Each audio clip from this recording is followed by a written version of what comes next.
वित्त मंत्री अरुण जेटली ने बजट पेश करते हुए कहा कि देश ईमानदारी का उत्सव मना रहा है, लेकिन जो नौकरी पेशा सबसे ज्यादा ईमानदारी से टैक्स भरता है, चोट उसी को दे दी गई। एक आंकड़ा आपको दिखाते हैं और समझाते हैं कि कैसे नौकरी पेशा सबसे ज्यादा टैक्स देता है। पिछले वित्त वर्ष में तनख्वाह पाने वाले 1,89,00,000 कर्मचारियों ने 1,44,000 करोड़ रुपए आयकर चुकाया, यानी औसतन हर नौकरी पेशा ने 76,306 रुपए टैक्स भरा, जो देश में कर चुकाने वाले वर्ग में सबसे ज्यादा है।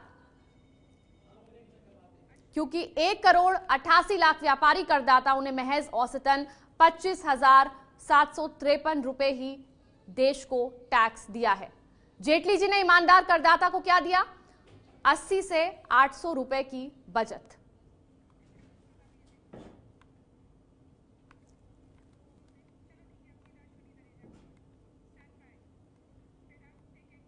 और इसी पर हमारे साथ जुड़ गए हैं टैक्स एक्सपर्ट अश्विनी तनेजा।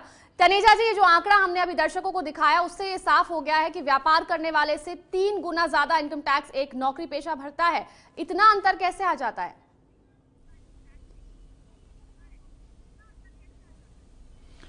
अमंत्रा जी, अगर आपको ध्यान हो तो कल ये आंकड़ा खुद वित्त मंत्री साहब ने ही दिया है, इसलिए इसमें बड़ी अजीब सी बात देखने वाली ये है कि वित्त मंत्री साहब ने खुद ही ये बात बोली कि सैलरीड क्लास इंडिविजुअल को 3 गुना ज्यादा टैक्स देना पड़ रहा है, तो हम उनके लिए कुछ राहत लाना चाहते हैं। तो बात बड़ी अच्छी लग रही थी सुनने में, और उन्होंने राहत की बात भी की कि 40,000 रुपए की हम स्टैंडर्ड डिडक्शन देंगे। पर सडनली वो 40,000 की स्टैंडर्ड डिडक्शन देने के बाद वापस जो विड्रॉल करने की बात आई कि ट्रांसपोर्ट अलाउंस विड्रॉ कर लेंगे, और दूसरा जो मेडिकल अलाउंस के नाम पर 15,000 रुपए मिलते थे, तो कुल मिलाकर 34,200 रुपए जो विड्रॉ हो जाएंगे, वो बात समझ नहीं आई, क्योंकि उनकी अपनी बात का ही विरोधाभास सा लगा इसमें। तो क्या कारण रहा? या तो उनके मन में कुछ ऐसी बात है कि अब डायरेक्ट टैक्स कोड कुछ लाएंगे, उसमें पूरे टैक्स को रिस्ट्रक्चर करेंगे, लेकिन अभी भी कुछ राहत की मैं उम्मीद कर रहा था। एक बहुत बड़ी बात यहां पर हम मिस कर रहे हैं कि एक बात और उन्होंने बोली कि हमने 2 सालों में जो रेट्स के इनकम टैक्स रेट्स है उनको बड़ा पॉजिटिवली चेंज किया गया है, तो इस बार हम रेट्स में चेंजेस नहीं लाएंगे। लेकिन पिछली बार एक नेगेटिव चेंज जो हुआ था वो ये हुआ था कि एक 20% का स्लैब होता था, बीच में एक 10% का स्लैब होता था, 5% के बाद सीधा आप 20% और 30% पर आ जाते हैं, तो वो बीच में 10% का जो स्लैब है वो भी लाया जा सकता था, जिससे कि उतनी रिलीफ भी मिल सकती थी। तो 2 तरह से मार पड़ी है मुझे लगता है, जिससे मिडिल क्लास को जो रिलीफ मिल सकता था वो नहीं मिला। एक तो स्टैंडर्ड डिडक्शन पूरी मिलनी चाहिए, इसमें कुछ विड्रॉ नहीं होना चाहिए था, और दूसरी बात टैक्स रेट्स में जो हम थोड़ा सा जो माइल्ड कर सकते थे वो किया जा सकता था। बेसिक एग्जेम्पशन लिमिट तो नहीं बढ़ाई जा सकती थी, जैसा कि कल भी चर्चा में रही पूरे दिन इस बात पे, क्योंकि हमारी जो पर कैपिटा इनकम है वो लगभग 1,11,000 रुपए है, जो प्रेस इंफॉर्मेशन ब्यूरो में अभी रिसेंटली कुछ स्टैटिस्टिक्स भी आई इस तरह की, और हमारी जो बेसिक एग्जेम्पशन लिमिट है वो लगभग 2.5 लाख रुपए है।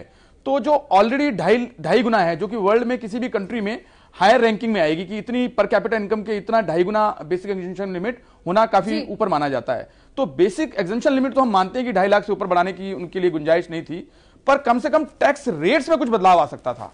नहीं तो कम से कम ये जो सैलरीड क्लास इंडिविजुअल है खुद ही मान रहे हैं कि 3 गुना टैक्स देते हैं बिजनेसमैन के मुकाबले।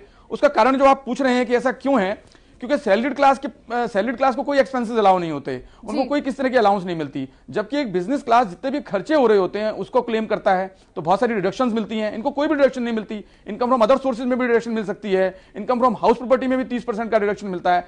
सैलरीड क्लास में कोई डिडक्शन नहीं है। जहां आप इनकम फ्रॉम हाउस प्रॉपर्टी में 30% की डिडक्शन दे सकते हो, तो सैलरीड क्लास को कुछ तो दे ही सकते हो। तो उसको देते देते वापस लेने की क्या जरूरत पड़ी?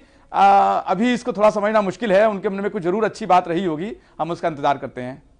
बिल्कुल अश्विनी जी, हमें भी इंतजार रहेगा, लेकिन बड़ी खबर यही निकल कर आ रही है कि बार बार मिडिल क्लास पर मार पड़ती है, और इस बार दोहरी मार पड़ी है मिडिल क्लास पर।